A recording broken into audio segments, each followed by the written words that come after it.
कि किसी भी बटुक का, किसी भी ब्राह्मण का शिखा को टच करना भी अपराध है।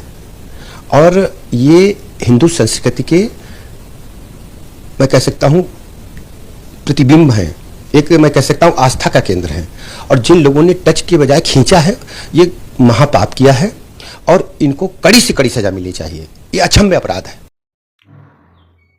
अभी आप डिप्टी सीएम बृजेश पाठक को अभी आप सुन रहे थे। बृजेश पाठक जिस तरह से अपना ही प्रशासन पे सवाल खड़ा करते हुए नजर आ रहे हैं और योगी जी जिस तरह से सर्टिफिकेट मांग रहे हैं, तो समझ में नहीं आ रहा है कि उत्तर प्रदेश में चल क्या रहा है। पहले इंजन ही टकरा रहा था केंद्र और राज्य का, अब बोगी ही आपस में टकराने लगी हैं। तो ये भाजपा के लिए अच्छा संकेत नहीं है, क्योंकि शंकराचार्य का जो अपमान का मुद्दा जो सामने आया, उसके बाद जिस तरह से भाजपा में ही उत्तर प्रदेश में दो फाड़ होते हुए नजर आ रहा है, जहां ब्राह्मण समुदाय जो है वो जिस तरह से अभी भाजपा से नाखुश नजर आ रहा है। आगे आपको बताएंगे, वीडियो में अंत तक बने रहिएगा तभी समझ पाएंगे।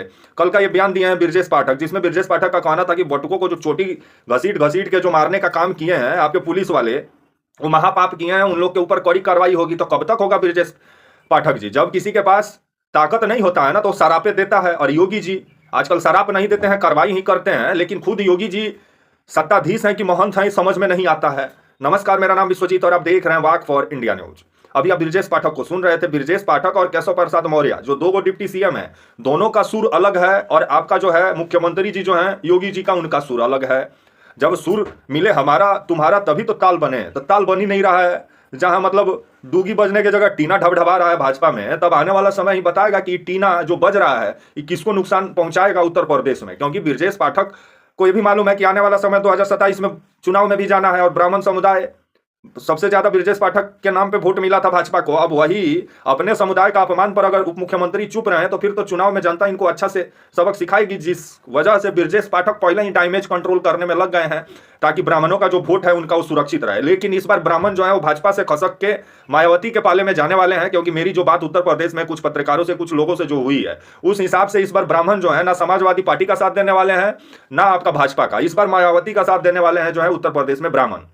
तो वहीं आपका अब और शंकराचार्य को लेकर के तत्काल में योगी जी शंकराचार्य को बना दिए और योगी जी को औरंगजेब बना दिए आपके जो है शंकराचार्य।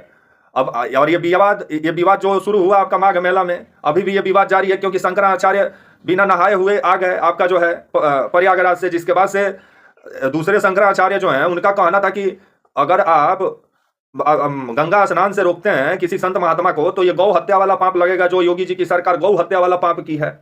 अब ये मुद्दा जिस तरह से इतना बड़ा अभी बना हुआ है, और बृजेश पाठक का ये बयान ऊपर से कुछ दिन पहले गुजरात में आपका जो है अमित शाह जी जो गृह मंत्री हैं वो भी बोले थे कि जो लोग सनातन का अपमान करते हैं वो लोग दोबारा सत्ता में नहीं आते हैं। इशारों में योगी जी को ही नसीहत था। लेकिन योगी जी हैं कि अपने पर ही अपने जिद पर हैं, क्योंकि योगी जी वसुंधरा राज्य थोड़ी हैं। और आपका जो है कृषि मंत्री मामा जो है आपके शिवराज सिंह चौहान, योगी जी को अगर ये भी चीज भाजपा समझ रही है कि अगर योगी जी को गलती से इधर उधर किए दाएं बाएं, तो सत्ता दाएं बाएं हो जाएगा उत्तर प्रदेश में। क्योंकि कट्टरवादी हिंदू नेता है योगी जी, जिनका पहचान ही है, ये नेता है मठाधीश। ये सबसे सर्टिफिकेट मांग रहे हैं कि तुम शंकराचार्य हो कि नहीं, सर्टिफिकेट दो। तो योगी जी आप ही सर्टिफिकेट दे दीजिए कि आप महंत हैं कि नहीं। जब आप एक धार्मिक गद्दी पर बैठे हुए हैं, तो राजनीतिक गद्दी पर आप कैसे बैठ जाएंगे? और इसी को लेकर के शंकराचार्य भी बीते दिनों सवाल उठाए, तो उनको कालनेमी बना दिया गया। अब जिस तरह से अब इस विवाद में एंट्री हो गया अखिलेश यादव का, और अखिलेश यादव का कहना है कि पहले इंजन ही टकरा रहा था, बोगी टकराने लगी है राज्य में। तब आने वाला समय ही बताएगा। और अखिलेश यादव ये भी बोले कि कोई कान छेदवा लेने से, अब भगवा पहन लेने से कोई योगी नहीं हो जाता है। और योगी है, योगी जी तो सर्टिफिकेट दें उसका कि वो योगी है, जिस तरह से शंकराचार्य से मांग रहे हैं। अब केशव प्रसाद मौर्य और बृजेश पाठक जिस तरह से योगी जी के विरोध में जाके बयान दे रहे हैं और बोल रहे हैं कि जो लोग ये काम किए हैं उन पर महापाप लगेगा, तो ये शराब देने वाला काम वही करता है जिसके पास ताकत नहीं होता है। तो बृजेश पाठक भी इस चीज को समझ रहे हैं कि उनके पास कोई ताकत नहीं है, गृह मंत्रालय तो योगी जी के पास है, पुलिस। तब आने वाले समय में जो पुलिस वाले जो बटुकों का चोटी पकड़ पकड़ के घसीट के जो प्रयागराज में जो पीटने का काम किए, शंकराचार्य को जो अपमान किया, हमारे धर्म के जो भगवान हैं, क्योंकि ब्राह्मण का शिखा और चोटी बहुत मायने रखता है। अगर उसको कोई पकड़ के घसीटे तो ये पूरा ब्राह्मण समाज का अपमान है, जिसको लेकर के ब्राह्मण समाज में उत्तर प्रदेश में नाराजगी भी है। अब आने वाले समय में डैमेज कंट्रोल करने में जो लगाया गया है केशव प्रसाद मौर्य और बृजेश पाठक को, तो ये कितना डैमेज कंट्रोल करते हैं देखने वाली बात होगी। लेकिन योगी जी जो धर्म वाला राजनीति उत्तर प्रदेश में शुरू किए हैं, उसी का नतीजा है कि आज उत्तर प्रदेश में कर्म पे कम बात होता है, धर्म पे ज्यादा बात होता है। क्योंकि मंदिर खोज योजना चल रहा है, जहां हर एक मस्जिद के नीचे मंदिर खोजा जा रहा है। तो उसके नीचे खोजिएगा ना, तो डायनासोर का अंडा भी मिल जाएगा। जो 69,000 शिक्षक जो तड़प रहे हैं, उनका अभी तक बहाली पेंडिंग पड़ा हुआ है। जो युवा हैरान और परेशान होकर रसिया तक नौकरी के लिए भाग जा रहे हैं, जॉब के लिए, उस पर काम नहीं करेंगे। सबको घंटी दे देंगे, योगी जी की मंदिर के किनारे बैठो, घंटी बजाओ। तो आप ही बैठ के घंटी बजाइए। और इस बार उत्तर प्रदेश के जनता कहीं इस बार आपको मठे नहीं ठेका दे, क्योंकि मठ आपको ज्यादा कुछ पसंद है। अब आप ब्राह्मण का जो अपमान हुआ है, अब ब्रजेश पाठक के विरोध में आ गए हैं, तो ब्रजेश पाठक विरोधे करके क्या कर लेंगे?